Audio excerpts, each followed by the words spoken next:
எங்கள் பொண்ணு வந்து துபாயில் வந்து நர்ஸாக இருக்காங்க சார்.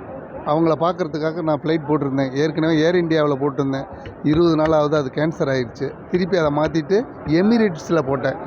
காலையில் 3:50க்கு எமிரேட்ஸ் ஃப்ளைட்டு ஸ்டார்ட் ஆச்சு. போயிட்டு மஸ்கட் வரைக்கும் போச்சு சார். போயிட்டு திரும்பிடுச்சு. திரும்பினோடனே என்னன்னு கேட்டோம். அங்கே வந்து ஒரு ப்ராப்ளம், இது போட்டாங்க, கணை போட்டு பெட்ரோல் பங்கில் போட்டாங்க, அதனால் அப்படின்னு சொல்லி திருப்பிட்டாங்க. இப்போ வந்து இங்கே 8:20க்கு வந்து ஃப்ளைட்டு சென்னையிலே லேண்ட் ஆகிடுச்சு. இப்போ நான் கரூர்லேருந்து வந்தேன் சார். இங்கேருந்து போகணும்னா 500 கிலோமீட்டரு. இப்போ போகிறதா என்னென்னு ரீஃபண்டா இல்லை திருப்பி போடுறீங்களா, அடுத்த ஃப்ளைட் உண்டான்னு கேட்குறோம். 10 நிமிஷம் வெயிட் பண்ணுங்க, 1/4 மணி நேரம்னு சொல்லியிருக்காங்க. இன்னும் முடிவு யாரை கேட்டாலும் அங்கேன்னு சொல்கிறாங்க. கால் பண்ணி எங்கே டிக்கெட் பண்ணிங்களோ அங்கேயே கேளுன்னு சொல்கிறாங்க சார். என்ன பண்ணுறதுன்னு தெரியல. கரூர்லேருந்து நான் அர்ஜுனன் என் பேர். நாங்கள் ஒரு 600 பேர் இருக்கோம் சார். எமிரேட்ஸ் ஒரு 500-600 பேர் இருக்கும். நாங்கள் வந்து நான் மட்டும் தான் சார் போனேன். பொண்ணு ஒய்ஃபு அங்கே இருக்கிற, அங்கே கூட்டிகிட்டு வர்றதுக்கு போனேன் ஒய்ஃபை. அதாவது 2 அதுதான் சார். இப்போ என் ஒய்ஃபு அங்கே சுற்றுலாவுக்கு போயிருந்தாங்க. அவங்கள கூட்டிகிட்டு வர தான் போனேன். இப்போ நானும் இப்போ வந்துட்டேன். இப்போ அவங்கள எப்படி வர்றதுன்னு எனக்கு ஒன்றும் மனநிலை உளைச்சலாக இருக்குது சார். என்ன பண்ணுறதுனே தெரியல. ஒய்ஃபு அங்கே தான் இருக்காங்க.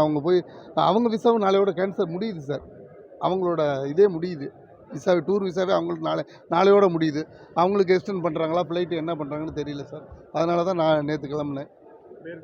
என் பேர் அர்ஜுனன், கரூர்லேருந்து வந்தேன் சார். ஆக்சுவலி நான் வந்து சிகாகோ போனோம். துபாயில் எங்கள் 2 பேருக்கும் லே ஓவர், 3 hours லே ஓவர்.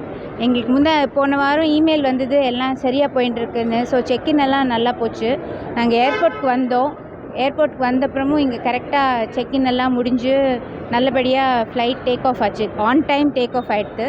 ஆனால் போகிற வழியில் கொஞ்சம் நேரம் கழித்து அனௌன்ஸ் பண்ணாங்க, இந்த மாதிரி சென்னைக்கே திரும்பி போகிறோன்னு. மஸ்கெட் வரைக்கும் போயிட்டோம். அதுக்கப்புறம் அனௌன்ஸ் பண்ணாங்க.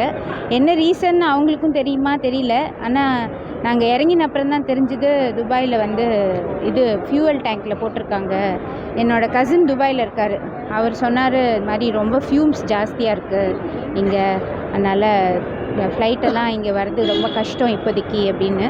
எப்போ டேக் ஆஃப் ஆகும் தெரியல. நிறைய பேர் இங்கே அப்படி ஸ்ட்ராண்டட் ஆகிருக்கோம். எங்களோட இமிக்ரேஷன் சாப்பா குத்தினதெல்லாம் கூட கேன்சல் பண்ணிட்டாங்க. ஏன்னா எப்போ திரும்பி நாங்கள் போவோம்னு எங்களுக்கு தெரியாது. சொல்லியிருக்காங்க ரீஃபண்ட் வாங்கிக்கலாம், இல்லாட்டா ரீஸ்கெடியூல் பண்ணலான்னுட்டு. இனிமேல் தான் அதெல்லாம் பார்க்கணும். என் பேர் உஷா. என்னங்க,